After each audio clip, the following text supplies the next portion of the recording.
Ramsey, do you always wear that sweatshirt? Have you even washed it I don't since think we got he back has. from the Black Hills? It's either that or that hat all the time. I wear this hat a lot, but this sweatshirt I didn't even. I like the hat. I Dang. don't I know. don't know about that. You all the had that time. sweatshirt on the whole entire time we We were were on out the there. Black Hills. I had a white Always. one. That's the only No. sweatshirt you wore. I That's think you it. slept in I think it. No, that was a white It one. still I had smells a- like It smells fish. like fried fish. All right. Well, welcome to the Midwest Angler Podcast. I'm Matt Deitch, joined by Scott Sturman as always, and tonight alongside us is Dusty Ramsey. Welcome to the podcast, Dusty. Thanks for having me. It's not your Remember. not your first appearance on here, but tonight you get to be on the whole thing. Yeah, the first one was a little nerve-wracking. Kind of got thrown on the spot by you there, but we'll see how You tonight handled goes. it right. Yeah, you did All good. right. You actually did really good, better than I do on a week-to-week basis. I wouldn't say that, but yeah, you did okay. I'm better looking, but he did Ooh. do a decent job talking. Yep. You can't be good looking if you wear the same sweatshirt every single All day. the time. It's probably his Facebook picture, profile picture, his Instagram profile picture, his Tinder Yeah. profile picture. What way do they swipe if it's bad? I don't know which way. I don't know. What way do you swipe? Yeah, you would know. You Left is bad. Left is is bad. bad. All right. Well, swiping to the left tonight. Yeah. Well, it was a nice weather weekend we had Beautiful. last weekend compared to negative 50 degrees wind chill the week before. We got up to about 40-some degrees on Friday and on Saturday. Yep, that was awesome. I had the chance to go out fishing with my neighbor across the way, Jeremy Clausen, and his kids, and yeah, we got on a few largemouth bass, a couple bluegills, pond, western Lyon County, and yeah, it was fun to see those young kids pull big bass through the hole. I don't care. I still like pulling big bass through the hole. Definitely. So yeah, seeing them do it, that was great. That's the nice thing about Iowa is just the number of farm ponds that we have Yep.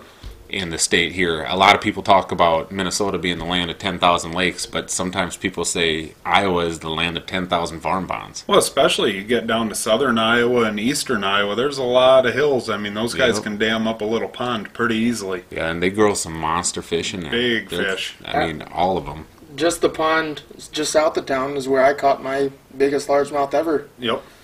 Yeah, you always hear of like multiple times throughout the year people pulling out, bluegills pushing 1.5 to 2 pounds. I mean, I think the state record bluegills caught private pond. yeah, a So, lot of them are. And the thing is, a lot of them are private, but just like hunting, if you go up and knock on some doors, a lot of people are willing to let you go out there. Yep. Sometimes they might ask you, you can go fish, but just release Yep, and everything that's you catch. The pond that we were at on Saturdays, catch and release only, and Yep. that's fine by us. Yeah, like you said, it's just about getting the kids out there. And Yep, recycled fish. And that's right. catching those quality fish, too, I mean, it's not anything that you're going to have to keep anyhow. No. And if you caught a real whopper and you wanted to throw it on the wall, I think most of the farmers would understand. Yeah. I mean, Or even get the measurements for the replica mount, too, Yep. since those are getting so Yeah, popular. that's always the option. Yep. So the old replica. you went Sunday? Sunday I made it out, went over to Lake Pahoja,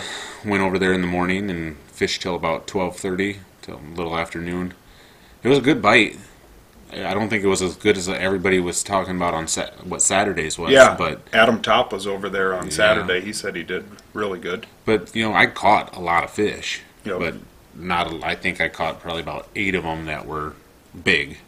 A few that were over 9 inches, and a few that were in that 7 to 8.5 inch range, and brought 4 of them home for some fish tacos. I saw the fish tacos. That definitely looked great. They tasted better than they looked, and they I looked believe pretty that. dang good. I Yeah. believe that. So yeah, I got over there. A lot of ice yet. There's about 20 inches of ice, I'd say, on there. The one guy, like I was telling you guys earlier, was driving his truck out there. The big thing now is a lot of the snow melted on top of the ice, so there was that little layer where you'd break through and walk through about 1 inch of ice, or 1 inch of water in certain spots. But yeah, it's really good fishing over there right now. All over the lake you're going to catch fish. Yep. Did you see the new bait machine? Did I see the new bait machine? I did not see it when I was there, but it's there. I didn't is notice there. because I'm not used to looking for it. Yeah, you would have to look back, but you can now buy live bait at Lake Pahoja, L&L Bait and Tackle out of Rock Rapids. Lance Vanderweerd, Luke Stubbe, who bought the bait machine from me down at Junction 975, now put one out at Lake Pahoja. It's right on the south side of the little entrance shack there. Yep. And they don't have minnows in there because minnows aren't allowed in Lake Pahoja. But I know that they do have a small selection of tackle, like some jigs and whatnot, maybe some line, I'm not sure. But waxworms, and then I'm sure during the summer they're going to be stocking night crawlers and everything else in there. So I think that's going to be awesome. Tremendous. It's especially for us. It's nice that they have the bait machine here in town, like you said. But if we forget and we get over there and you're like, I thought I had bait, and then you get over there and realize you didn't have any. Or you drop it, or you know, or anything. Run out, you can walk back up. You run out. You get it. I don't think you've ever done that. Unless you dropped them in your pocket or stepped on them. Got hungry in the shack, but using them all on fish. Hey guys, these things actually aren't that bad. You guys ever ate a waxworm? They don't taste real waxy. No, but so yeah, that's over there. So they got 2 locations right now, and I think they got another one that they're going to be announcing pretty soon. They've got another one on the way. I talked to Lance a little bit earlier, and they've got another one on the way. They haven't said where that one's going yet, but yeah, it's going to be here in Northwest Iowa, and I think it's going to be great. They're putting minnows in the bait machines now. They got the LBV live bait bags that they're putting in there. And don't be gun shy to buy minnows out of a vending machine. I know people are like, oh, you know, how are they going to keep them alive in there? I've been over there. I've seen the bags. You know, I used to own the bait machine here in town. So the guy, Gary, who they bought them from, I personally know him. I know the product. He was keeping minnows alive in there for 31 days. That's crazy. And, you know, it's going to work. It's going to work. And it looks like, what are they selling them by? 2 dozen in a bag? 2 dozen, I think. For like a couple bucks? Or like $2, $2.50, 3, something like that. Which is really good. I mean, it's hard to go to a bait shop and get a scoop of minnows for $2 anymore. Get them at midnight. Get them whenever you want. Yeah, you can get them whenever you need them. 24/7. When you're there, stop into Junction 975. Best gas station food, Godfather's Pizza. Well, that's you bring up a good point there. For us, a lot of the times when we're going over, we'll say to the lakes, we're going over to Silver Lake, there's nowhere to get bait for us unless we drive all the way to Spirit Lake to one of the bait shops over there or Okoboji. So it is nice. We can grab it in the morning, we can grab it the night before, and we have it, we can go when we're in Rock Rapids. Or if you're driving from Sioux Falls way and you're heading over that way, you can swing in here and get the bait. Yep. Yeah, if you're going to go over for a morning bite and you know want to be there before the bait shops open. Not knocking the bait shops in Okoboji. Well, no, it's just, I mean, all the bait shops over there are top notch, but yeah, convenience-wise for people for us driving that have to drive an like hour, it makes a big difference. Go look them up on Facebook, L&L Bait and Tackle. Like their Facebook page, and I think here in the next week or 2, they're going to be dropping where the other bait machine is going to go. Third bait machine. That's pretty cool. Taking over the Midwest, L&L Bait and Tackle. That's right. I love it. Get on board. I hope they get 80 of them. I hope so too. One in every town. A bait machine in every bait machine for you. Bait machine for you. And Lance will look like Oprah. Yeah. Everybody gets a bait machine. That's good stuff. Yeah, that is nice. So definitely go and check those guys out and support them. Nice thing about it too is that they're easy to get a hold of if you are having a problem with the bait machine. Yep. They'll treat you good. Yep. Next up, let's talk about Bassmasters. Bassmasters. One thing that I love to do, fantasy fishing. Now, a lot of times when I mention this, people are like, what? Fantasy fishing? They're like, I don't do fantasy football. I don't do fantasy baseball, anything like that. I'm a sports guy, but I don't do those things. I do fantasy fishing. And last year was a lot of fun. I mean, at one point I was in the top 10 in the nation on Bassmaster.com. And I had a bad couple tournaments at the end there and kind of slipped, but I figure I'll be top 10 pretty much all year. Yeah. Especially, I believe that. Maybe in our group, but just as long as we all beat Jeremy. Yeah. You're top and 10. Dan. And Dan. God, Dan. Well, Dan will win it because he has no clue. He'll just go in there and pick guys that 2 minutes before it closes and win it. Slab Game Rick. That's probably the best one. My brother Eric, Slab Game Rick is the username. So yeah, if you go on to Bassmaster.com and up on top on one of the buttons you can push, it's fantasy fishing. It'll take you there to how to sign up, and all you need is an email address and make a password and a cool name for yourself. And Had I known, I would have made a cooler name. well, I think you can go back in there and redo it. Good. I think I'm starting to think because the name mine right is just now. Matt RD. So yeah, thinking big, ooh, Yes. that's quite the name. But you go in there, you register, you set up a team, you go, and there's brackets. They have an A bracket, a B bracket, a C, a D, and an E. And you go in there and pick a guy from every bracket, and the higher they finish, the more points you get. Which is, it's real easy to play. You don't need to look up a bunch of stuff. Now you can if you want. Like I will sit there sometimes and I'll do some research on the lake and look at past tournaments that were there and see how guys did and finished. And this sets up for this type of guy. Like when they're coming to the northern lakes, it's like, ooh, this guy's kind of a smallmouth dude. He does really good on smallmouth lakes, and the lakes that they're going to be fishing on is going to be a big smallmouth lake. So you kind of try to load up your roster with that. They have a couple articles on Yep. there that you can go where experts pick, who their top three in each Bracket group is going to who be. they think so, might be a sleeper. Yep. So I think my best advice on that I found over the years is when I go and pick now, I just go in there, I look through the bracket, and the first name that jumps out at me, I pick it.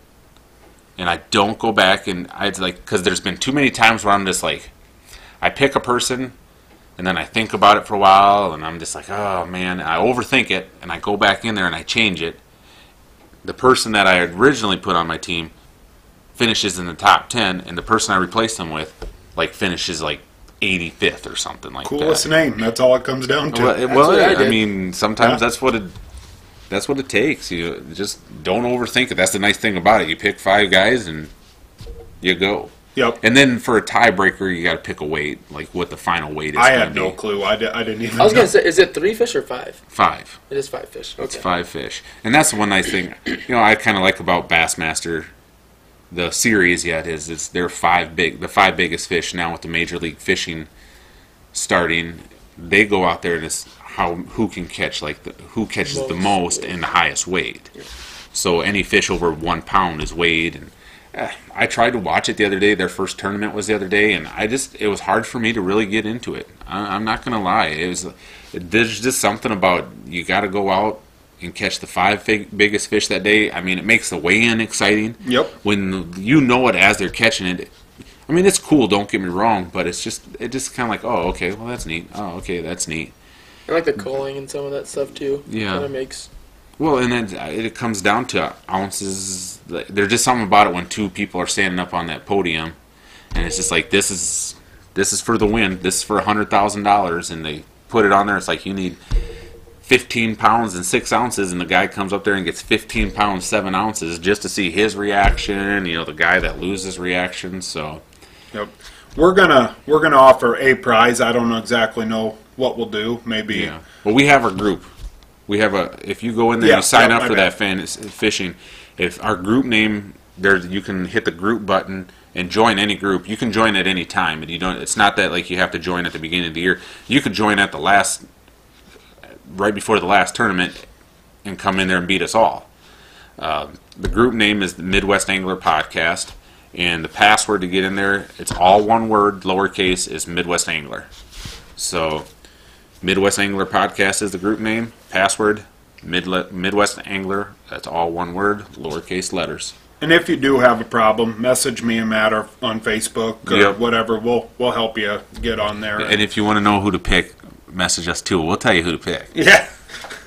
Nope. So like I said, we're gonna offer a prize for the Midwest Angler Group.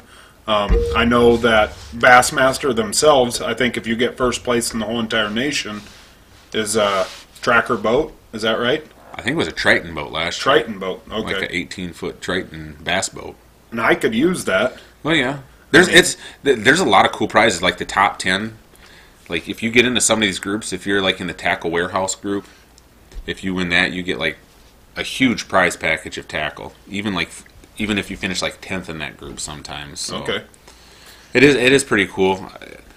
The only thing that it does suck a little bit that people can join right at the end, as far as like if you haven't been a part of that group all year. So it's like I've been leading the group all year, and Dusty has more points on the year than me. Then all of a sudden he joins right in the last week. He wins the group. We're not letting him. We're booting him out. It happened to my friend Joe May a few years ago. He was in the top 10 in the nation, and he was going to finish. And he's like, okay, in the top 10 in like the Tackle Warehouse one. And right at the end, somebody else joined it, and it bumped him out of there. And we thought that was kind of a sour deal. It's like, if you're going to do this, he was a part of the group the whole year. Yep. So, yeah. So that it's fun. It makes it a little bit more interesting. Usually the tournaments are a 4-day tournament. This Thursday is the first one. The 7th. It's the 7th. So you have to have your picks in by Wednesday night at like midnight, because their takeoff. They're down in Florida, so takeoff the next day is whenever safe daylight is down there. Yep. So, and it's always so hard to tell with the Florida tournament, like what time of year. If they hit it right, they could catch over 100 pounds in 4 days, or they could catch 50 pounds in 4 days. As if they might be catching big females, or they might be catching small males. Yep. So it's kind of cool to how those tournaments play out. So you're catching bass like Ramsey likes his women. Big females or big females. Oh, little males. Woo! All right, and moving right along. No, we're gonna. We've already introduced Ramsey. Most of the people probably watching already know Ramsey.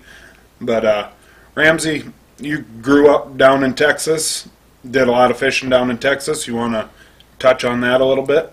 What you did? What did you all fish for down there? Down there you got largemouth, you got catfish, and you got perch. When you say perch, not the like perch is like a general. For you guys down there, it's like a general term for every fish that's not a largemouth bass or a redfish or catfish. Or catfish. White perch, red perch, spotted perch, sand perch, big mouth perch, sand perch. Basically any kind of sunfish, like your green sunfish, bluegills, warmouths, pumpkin seeds, anything like that. It's just a perch. That's just what they call them down there. So it makes it easier for them, Scott. Up here, we're a little bit more educated, and we know the species names and the differences of the fish. So yeah, growing up, that's what you did. You caught largemouth bass. You went to the lakes and caught catfish, whether it's on big rods or using jug lines or like trout lines. And then every now and again, you go to a lake that had some crappies. But most of the time, you were fishing in your local ponds. Or if you lived out in the country, a lot of people had ponds on their land that were stocked with catfish, bass, or the sunfish, and that's what you did. You just caught a lot of that stuff, or went down to the coast and caught the 3 main fish there: your speckled trout, redfish, and flounder. Okay. No snook. No snook. There's not snook in Texas. Just if there is, I've never caught caught one. Must be smart. Yeah, they kind of stay away from it. There might be, but when you're chasing bull reds in the bay every day. I tell you what, though, I didn't know that tailing, bull red's tailing. Yep. The other day I was watching a YouTube video, and this guy's fly fishing for reds, and he's like, "Oh yeah, there's some tailing," and I'm like, "Holy smokes, it's Ramsey! Those bull reds are tailing in the bay." There's nothing that I have felt. People talk about those big Lakers and, their fight and how much they weigh and, like the pound for pound type deal. Down there's nothing that I've ever felt and that's just made my reel scream like one of those big redfish. Yeah. You're talking like a medium action rod, 7 foot, 7.5 foot, that just bends over and your drag is just going, and you can't stop them. You fish them a lot like largemouth bass, don't you? It's pretty similar to fishing largemouth bass. You can take you can pitch jigs. You can take topwaters. People actually go with like bass equipment, and you can go catch redfish and trout off of the same exact stuff. But what's the biggest redfish you've caught? The biggest redfish I caught was a... Now, remember, all your friends from down there are going to be listening and watching to this, and we don't want our page to blow up saying, he's lying, he's lying. Dude never even caught a redfish. Biggest redfish, honestly don't know, but the closest thing to would be like a black drum, basically a redfish without the spot. And that was about 52 inches, and it was just about 52 pounds as well. So that was the biggest one that I've caught. Well, there you have it. No, that's big fish. Very big fish. Now, coming up here and fishing, what's kind of some big differences that you can see from down there compared to up here? Well, probably the biggest for me is the different fish species. You know, you got down there. There's no walleye. There's no northern. You don't have to worry about casting out in something with teeth and fresh water breaking your line. So, you know, coming here, I remember being younger and, like, you know, getting hooked up here in the Rock River and my line snapping and like, being confused, like, what just happened? Like, what just broke my line? And then, you know, the fishing styles is a lot different as well. Like, they're, you know, spinner baits, top waters, the buzz baits, some of that type of stuff. And, like, crankbaits is something that you use a lot. Up here, especially, like, the Rock River, the fishing is so much different. You had to learn to fish with like the current. You had to learn with the rocks, different water temperatures at different times of year and spawning times, some of that kind of stuff. So that was like kind of probably one of the biggest adjustments for me, was different baits, styles, and different styles of fishing, really. Would you say fishing up here has made you a better angler, or do you feel like you've learned more down there that has helped you catch fish up here? No, I think coming up here, I was really kind of blown away with how much better it's made me as an angler. Just throughout, you know, like my senior year of high school when I moved up here, talking to you in PE class, and for one of the months you did that fishing class, and you know, you sitting there and teaching us the different types of baits and some of that kind of stuff, it really helped a lot. Like, you know, just jigging in general, you didn't do a whole lot of jigging, you know, when you were fishing down there, except for some of that saltwater fishing. So coming up here, learning how to fish those tubes and some of those flukes and some of that style fishing is a lot different, and I think it definitely helped with my knowledge a lot. And you just started ice fishing last year. Just last year. Yep, that was my first year. Yep. First year. Yeah, it was crazy that first time you took him out and he showed up with cowboy boots on and Yeah. chaps and I was wearing cowboy from boots, Texas, though. cowboy hat and yeehaw, here we go. Is this hat gonna fit in the shack? It was different, but I remember, you know, we talked about it for several weeks, and, you know, trying to get out there, and you guys trying to explain to me and like the different rods and, you know, why the jigs are so small and that kind of thing. And I mean, I caught fish the first time I went, and I feel like I kind of picked it up decently quick. Yeah, as much as it pains me to say, you've actually, you've become pretty dang good ice fisherman. Yeah. You know, with ice fishing, with the bluegills and whatnot, which we target most of the time, you really got to have that finesse. You know, the people that don't sit there and jig their pole the whole entire time aren't gonna see the same results. No.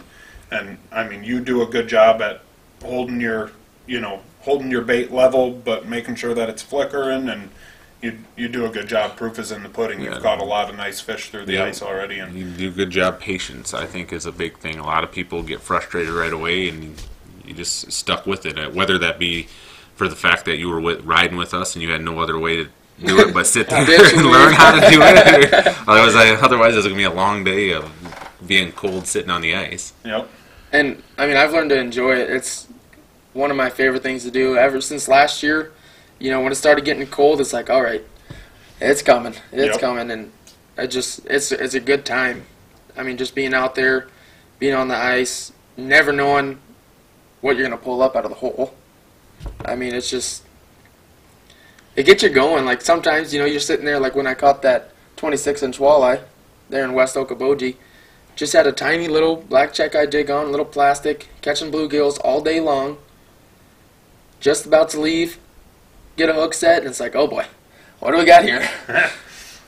And then you pulled it up, and just like you see it just underneath the hole there, and the reaction is like buck fever almost. It's just like, all right, I gotta land it. All I can picture is you in that shack, just like on Grumpy Old Men. When he gets that big walleye up and he's got a hold of it, and she's holding it and petting it like, this thing is so beautiful. And I still wish my brother would have gotten a video of you pulling that through. Well, he wasn't there when you actually got it through, was he? I pulled it up, and it wouldn't drop its tail down so it could come up the hole. So I just stuck my whole arm down there. I was like, I gotta land it, and ended up pulling it up through. And I was shaking so bad I could barely dial the numbers to call Rick to come help me, but...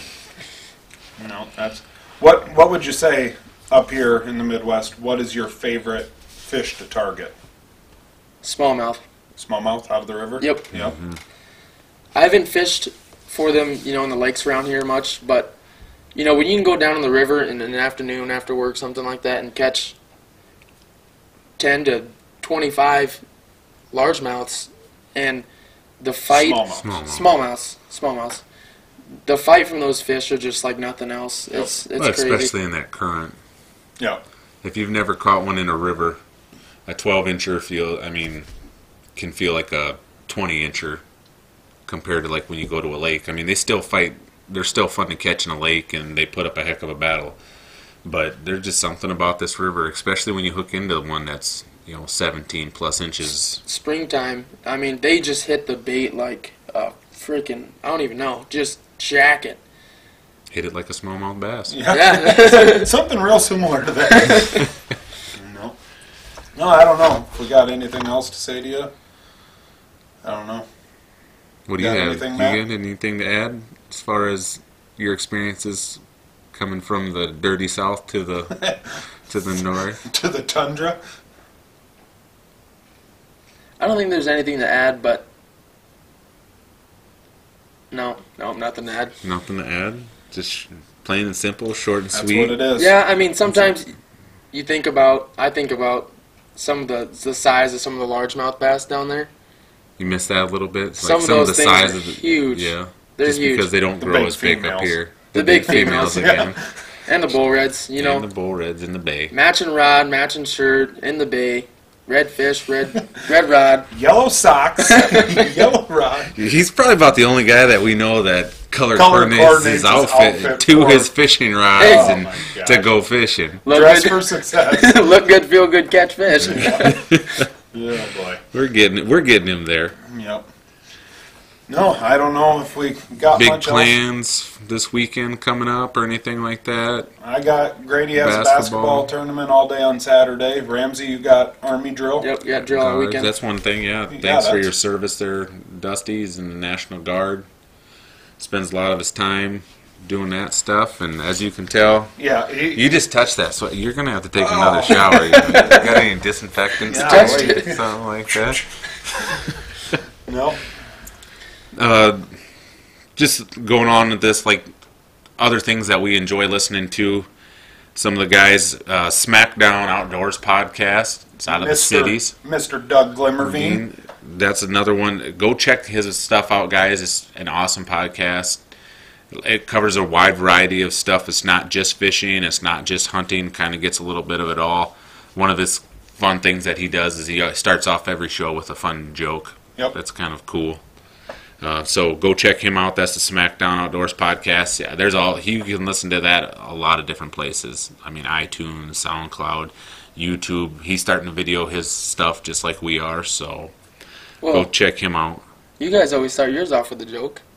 Hi, I'm Matt Deitch. Hi, this is Scott Sturman. Well, he just got edited out of this episode. Didn't he?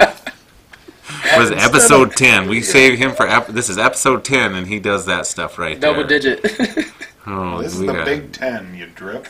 So definitely check him out. Also, the Casting Deck podcast. Those guys out of Central Canada. You got Eric, Garth, and Mike. It's every Monday night they do a live thing on Facebook, and it's always fun watching those guys. And They're kind of wild and crazy. They're up there on Lake Winnipeg all the time, going after the big greenbacks. These guys are wild. They got some fun stories, so they're really interactive.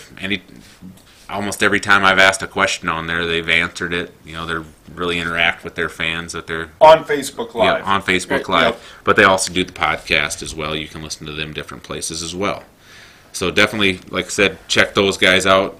The Broken Line podcast is another good one to listen to as far as fishing goes, because I mean you can't just listen to us all the time.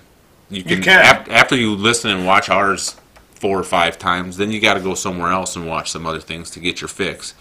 I mean, we're definitely, out of all those ones that we've mentioned, we're definitely the best looking podcast. Easily. I mean, minus Ramsey. One of the reasons we put him on here, we just look that much better now. We want to take her down 50%. Yeah, Scott and I are both married, so we don't need any groupies for our podcast. I thought you added me for the female crowd. Well, yeah, we needed to get a female on the show, so we got you. So they're like, oh, all the males are taking over this. Oh, we got an answer for that. We'll bring in Ramrod. Worked. So, all right. Well, I think that's it. Unless anyone else has got anything. No, just get out there. It's going to be cold for the next few weeks. Get after the fish. Send us in some fish pictures. Keep listening to us on all of our stuff, SoundCloud, iTunes. Check out the YouTube videos. Google Play. Check out our Facebook page. Scott put another great article up on our on our website.